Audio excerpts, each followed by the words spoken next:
So ayun, isang magpagpalang araw muli sa ating lahat. Luzon, Visayas, Mindanao. Nandito na naman tayo sa Manila Walk, Dolomite Beach. Grabe mga idol, mga bayan, mga kapatid.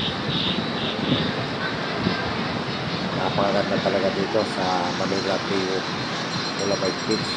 Ayan mga kaibigan, hindi na po ako pumapunta sa mismong maraming tao na yan, sa mismong beach na yan. Dito lang po ako sa flyover. Kitang-kita ko naman po sila dito mga kaibigan. Isa pa, nandito lang po yung bike ko sa gilid ko. At wala po ako mapapagparingan sa loob ng aking bisikleta. Service po. Nakapunta dito. So, ayan mga kaibigan, no? Talaga naman, napakaganda dito mga kaibigan. Maya-maya pa lamang po, maya-maya lamang po ay darating na yung mga tao dyan. Pagpupupular po sila sa lugar na yan. Bayan, makikita na po. Maya-maya, so sa ngayon, medyo magkaroon pang araw, kaya ilag-ilag pa lamang po ang tao na makikita natin dito mga bayan. Idol. So ayan, napakalinis. At talaga naman napakaliwalas sa mata itong nakikita natin dito. Napakalinis dito mga idol. Isa pa, dito po ay libreng pasyalan dito mga idol. Ito Manila Walk, Dolomite Beach, no?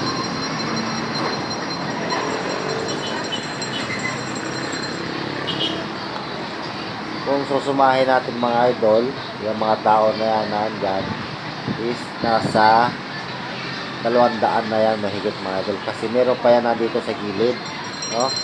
Meron pa yan sa gilid. Tapos nando sa may nakapublihan ng niyog na doon, mapapunta yan sa may hiyat, no?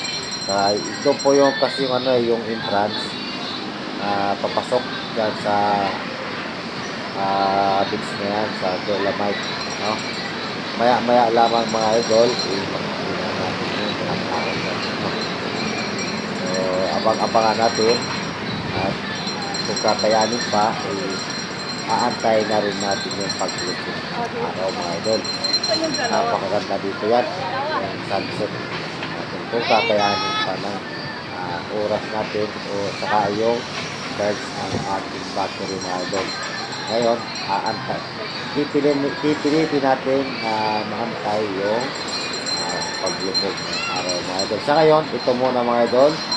Ayan, napakarami. At abang-abangan natin yung ibang tao na napasok dito sa loob ng Manila Walk, Dolomite Beach. Ayan. So, ito mga kaibigan, yung inaantay natin, no? Inaantay natin na yung pagtagsa ng tao dito sa pinakapagandang pasyalan dito sa Manila Walk, Dolomite Beach, mga bayan, mga kaibigan. Ayan, no? Alam nyo po kung bakit napakaraming tao sa mga kaibigan. Ayan po ay Easter Sunday po ngayon. Tapos naabangan pa po nila dito yung pagtutog ni Haring Araw mga kaibigan. Ayan, no? At pulang-pula na ang kalangitan mga kaibigan. Ayan, no? Yan po isa sa pinaka-aabangan nila dito, yung paglubog ni Haring Araw. Sunset po yan kung tawagin mga kaibigan. So, ikaw, ayan, no?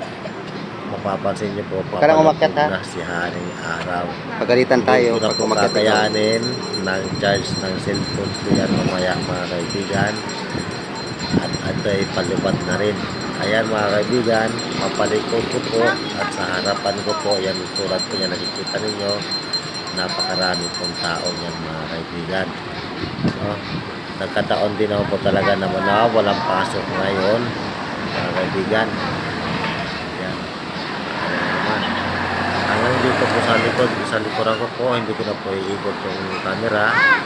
At talaga naman po marami dito sa aking likuran na nag-aabang dito sa paglubog ni Haring Araw mga kaibigan. So hindi ko na po matatapos ito mga kaibigan. Hindi ko na po maaantay yung pagbubog ni Haring Araw mga kaibigan at aking malupat na rin mga kaibigan. Ano? So, ayan mga kaibigan. Sa April 9 mga kaibigan, live tayo dito. Kita-kits po tayo dito mga kaibigan. April 9 po ng umaga mga idol. Wala po, libre po. So ayun lang mga kaibigan. Please like and comment lang po. And subscribe na rin mga kaibigan. Maraming salamat po. And God bless po sa inyong lahat mga idol.